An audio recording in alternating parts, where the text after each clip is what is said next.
Dargaggeessi isin ilaalaa jirtan kun dargaggeessa Oromooti. Isa barateen hojii barbaade erga dhabee booda hojii otoo hin tuffatiin hojii mataasaa uummate qodaa caccabaa yookaan quraaliyoo hojjetee jiraata. Warri isin ilaaltan kunis dargaggoota Oromooti. Isaan immoo hojii hin qaban waan baratan qofaan hojii hojjechuu barbaadu. Waggaa hedduuf Finfinnee keessa hojii malee jiraatan. Utuu taa'anis dargaggeessa quraaliyoo hojjetu kana argan.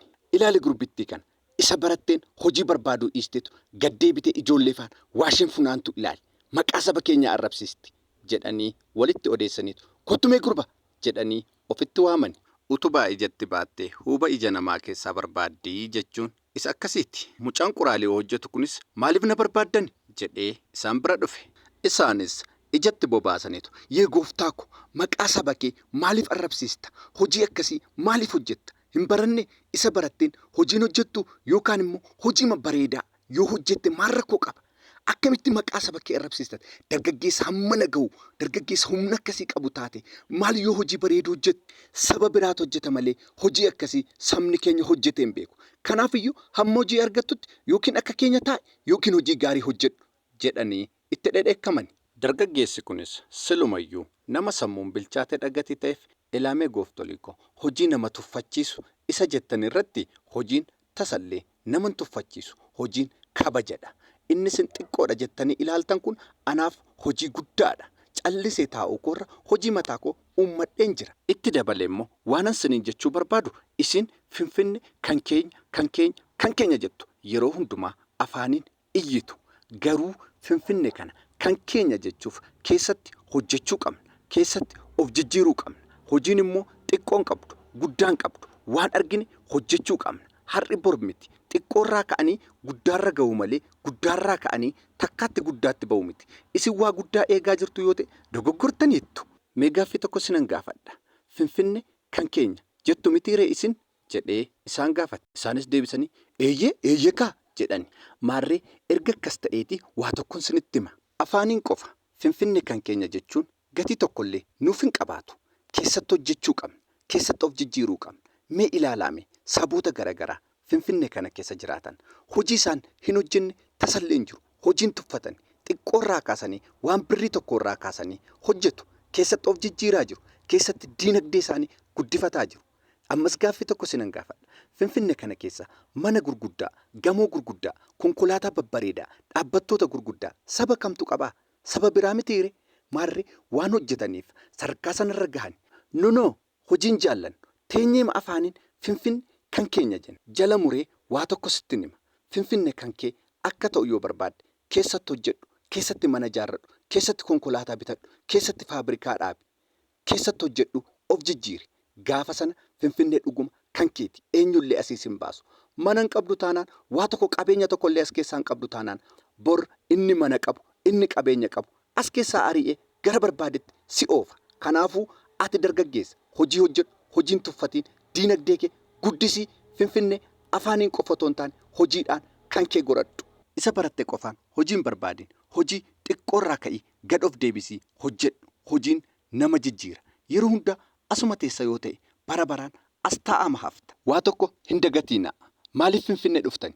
Waan fira as keessaa qabdaniif bira bulaa jirtu, biraa nyaataa jirtu, bira boqotaa jirtu. Boroo firoonni keessan simbira dhufanii akka boqotaniif maal hojjetaa jirtu? Diinagdee keessan ijaaraa jirtu hin jirtanii jechuudha. Kanaaf iyyuu maal gochuu qabdu? Isinis hojjettanii of jijjiirtanii bor fira keessan gara asitti waamtanii hojjechiisuu qabdu. Gaafa sana karaa salphaa Finfinne kan keenya jechuu dandeenya. Hamma sanaatti garuu ta'uu hin danda'u. Namni mana qabu tokko mana sinitti kireessee gaafa barbaade bahaa siniin jedha. Gaafa barbaade immoo mana kireeyii sinitti dabala. Argitanii namni diinagdee qabu akka kanaati. Gaafa barbaade ol si kaasee gaafa barbaade gadi si buusa. Kanaaf iyyuu sadarkaa diinagdee kee jijjiirii Finfinne kan kee godhadhuun siin jedhe obboleessa koo. Kanuma gorsa hiriyyummaa siniif qabu xumureera. Yeroo keessan hin gubiinaa. Ammuma hojii siniif ta'u filadhaatii hojiitti galaa diinagdee keessan guddisaa. Finfinnees amma afaaniin kan keenya jettanis hojiidhaan diinagdeedhaan keessatti guddadhaatii kan keessan godhadhaa. Humna qabdu, beekumsa qabdu, warra abbaa biyyaati dhaloota afaan duwwaa hin ta'iinaa. Yeroo keessanitti fayyadamaa, galatoomaa jedhee bira darbee hojii isaatti qajeele. Nama ogeessaa fi nama sammuun bilchaataa jechuun isa akkasiiti. Erga dargaggeessi kun gorsa isaanii kennee bira darbee sammuun isaanii baay'ee of ceepha'e. Maaloo nuti namaa garuu yeroo keenya baay'ee as keessatti gubne jedheeni. Dhugumaan yeroo keenya baay'ee as keessatti gubne. Ani waggaa 6 guutuun hojii maleen as keessa taa'e hojii nama daalu hin qabu jedheen. Otoo hojiin guutee jiru jedheeni. Argite miti namni nuti tuffannee waamne sammuu hammam akka inni nu caalu. Nuti callisnee finfinnee kan keenya jenna teenye. Dhuguma immoo akkuma inni jedhe diinagdee keenyaan keessatti hin ijaarrannu taanaan akkamitti kan keenya jechuu dandeenya. Akkuma abbaan mana kirayii yeroo barbaade bahaa nuun jechuu danda'u namni diinagdee qabu nama diinagdee hin qabne yeroo barbaadetti finfinnee keessaa ari'uu danda'a. Kanaafiyyuu nuni ogummaa guddaadhaan as keessatti diinagdee keenya guddifannee eenyummaa keenya, aadaa keenya, afaan keenya as keessatti babal'isuu qabna jedhanii erga waan hedduu wal faana haasa'anii booddee waan hojjechuu danda'an wal mari'atan. Inni tokko allistiroo hojjechuun barbaada jedhee hiriyyaasaa mari'ate. Inni tokko immoo ani aayilaandiin funaanuu barbaada jedhee hiriyyaasaa mari'ate. Lamaan isaaniiyyuu hojii kanarratti walii galanii saayitii keenya kana caalaa gubuu hin qabnu. Saayitii ammaa kaasnee hojiitti galuu qabna jedhanii nagaa walitti dhaamanii gargar bahani. Dargaggoonni kun qabsoo cimaan diinagdee ta'uu baranii hojiitti galanii jiru. Kunoo akkuma argaa jirtan inni kun aayilaandii funaanuu jalqabee jira. Hojiin xiqqoon qabdu xiqqoomarraa ka'anii gara guddaatti darbu.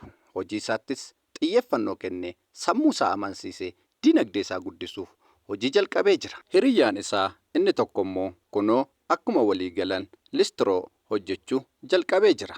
Namoonni har'a bakka gurguddaa gahanii fi diinagdeen isaanii gurguddaadha jennee yaannu hundumti isaanii yoo baagiraawundii isaanii yookaan durduuba isaanii qoranne waan xiqqoorraa kan jalqabanidha. Namichi dargaggeessa kana biratti hojjechiifachaa jirus jabaadhaa ijoolleen keenya daraa as keessatti wal ijaaraa jedhee gorsa kenneefi kunoo hiriyyaansaa inni quraaliyoo hojjetu gorsa kenneefi gaafa asitti isa argu baay'ee gammade.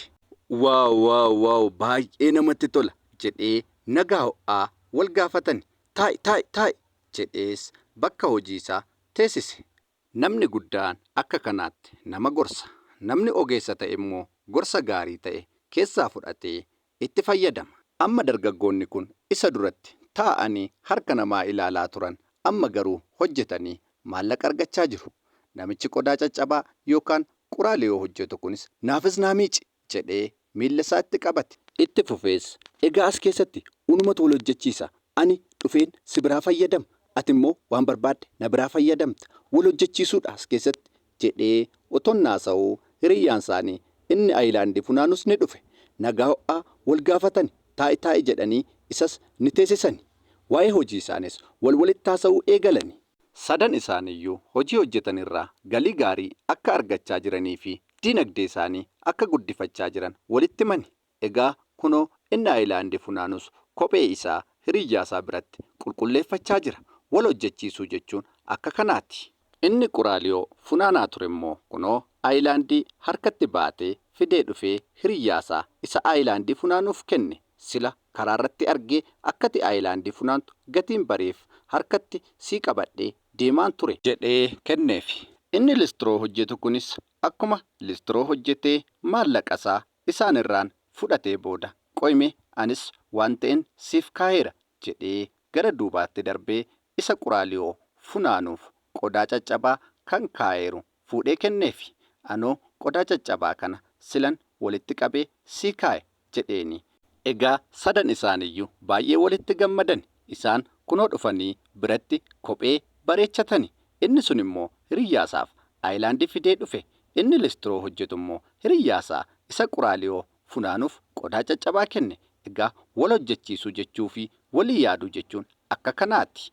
Gaafa namni tokko hojiif onnatee ka'u inni kaan immoo deeggaruu qaba. Biraa fayyadamuu qaba. Wal gargaaruu qaba. Egaa diinagdeen saba tokko akka kanaatti guddata. Viidiyoo kanarraa waan hedduu barattaniittu jedhee nan amana. Viidiyoo kana orijinaala isaa argachuu yoo barbaaddan yuutuubii Mo'aa TV irraa argattu. Mata dureen viidiyoo kanaa Finfinnee jedha. Kanaafiyyuu isinis yuutuubii Mo'aa TV irra galaatii mata duree Finfinnee jedhuun viidiyoo kana guutuu isaa orijinaala isaa daawwadhaa. Ergaa guddaa keessaa argattu. Galatoomaa.